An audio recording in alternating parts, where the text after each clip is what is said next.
j'ai réalisé un film qui s'appelle Sur la pointe des pieds, qui est un film qui porte sur comment on construit son bonheur malgré l'épreuve et qui en fait raconte une histoire personnelle puisque je raconte comment, après l'annonce diagnostic qui est la myopathie de Duchenne, dont est atteint mon garçon, Rubens, qui a maintenant 12 ans, comment on se construit, et y compris aussi avec un autre enfant qui est Sophia, qui est sa sœur.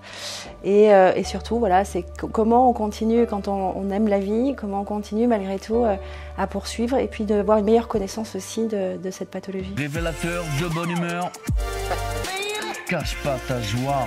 En fait, quand j'ai eu le diagnostic pour Rubens, il avait 7 ans et demi, donc assez tardivement, j'ai commencé à écrire en me disant c'est une aventure extraordinaire, au sens on va pas avoir une vie commune.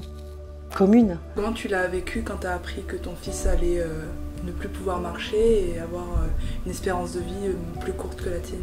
Comment tu l'as pris?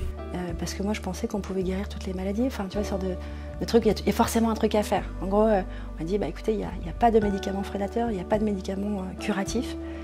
Et tu vois, il y a une sorte de... Bon, donc ça c'est une sorte de... Mais j'ai une telle force de vie en moi. L'autre chose qui m'a traversée, c'est j'ai une chance inouïe. Je ne suis pas à 4 heures du premier dispensaire venu. Je suis en France. Enfin, c'est un coup dur. Mais je n'étais pas effondrée.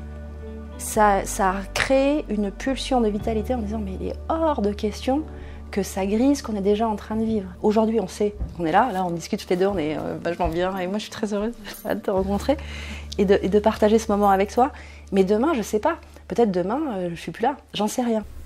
Et Rubens, il se projette comment dans sa vie? Est-ce qu'il y a des projets? Ouais. Alors dans le film, tu vois, il dit il veut être inventeur et il veut éradiquer toutes les maladies.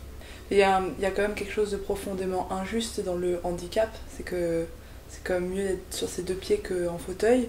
Du coup, c'est quoi les sources de joie de la vie de Rubens et même de la tienne? Des joies concrètes, simples?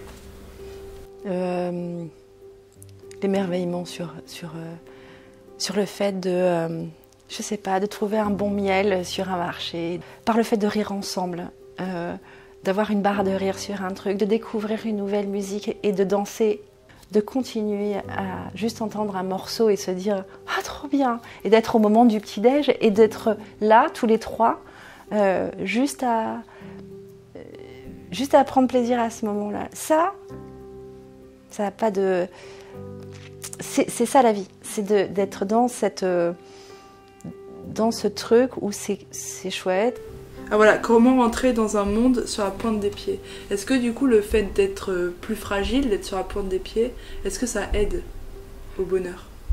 Je crois. Je crois parce que je crois que ce sont nos fragilités qui font nos forces.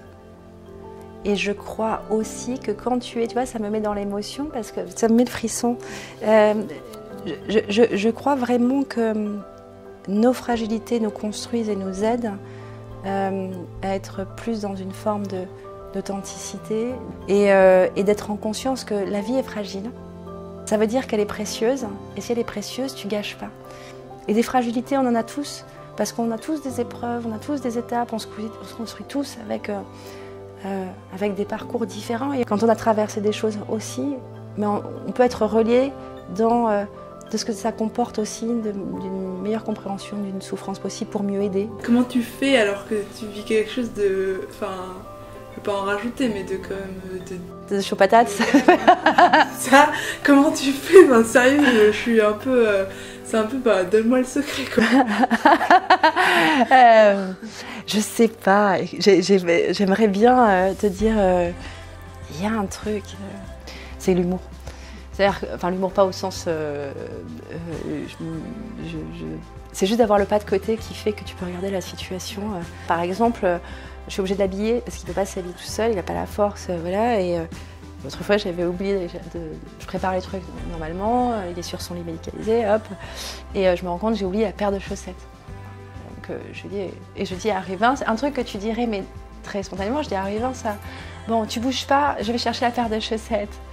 Et je récupère ma paire de chaussettes, tu vois, et j'entends Rubens qui dit « Bon, en même temps, je vais pas aller très loin, tu vois, mais il faut une capacité. » Et j'explose de rire. C'est-à-dire, Ce qui nourrit aussi notre rapport à la vie, c'est que, oui, il peut y avoir des choses graves, mais ça dépend de ce qu'on fait de la gravité. Moi, j'ai pas envie de rajouter de la dramaturgie par projection, parce qu'en fait, j'ai l'impression d'avoir une belle vie. J'ai des enfants incroyables, j'ai un métier que j'ai choisi, je vis dans un pays où ça me permet de remplir mon frigo. Je ne considère pas que ce qui arrive par la maladie de Rubens vient sabrer tout ça. La réponse, il n'y a pas de secret, mais juste se dire que la manière dont on regarde ce qui nous arrive, on le choisit. Ça ne veut pas dire que c'est simple toujours, mais ça veut dire qu'il y a toujours une porte aussi de... C'est pas que des portes fermées, il y a des portes qui s'ouvrent.